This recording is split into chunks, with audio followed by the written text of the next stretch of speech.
And a woman connected to a precious metals store arrested for buying valuable items they knew were stolen, making their first appearances in court this afternoon. Dave Zavolinsky is at the alert desk with the details. Dave. Brian, Jacqueline, the owner of the precious metals company, Jared McIntyre, and manager Melanie M. Pursley were both in court this afternoon. They're charged with theft, conspiracy, and racketeering. Prosecutors allege the two bought items brought into the store that they knew had been stolen. The items often in the box with tags still attached.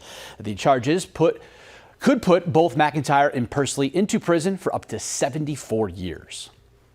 Between December 2024 and April 2025, DCSO identified 39 items sold that were directly linked to known shoplifting events with a total value of $15,352.58. Those stolen items were purchased from 18 different people.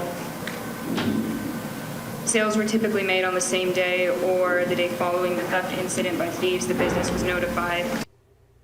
Prosecutors said the store made between $2 and $3 million selling stolen goods every year.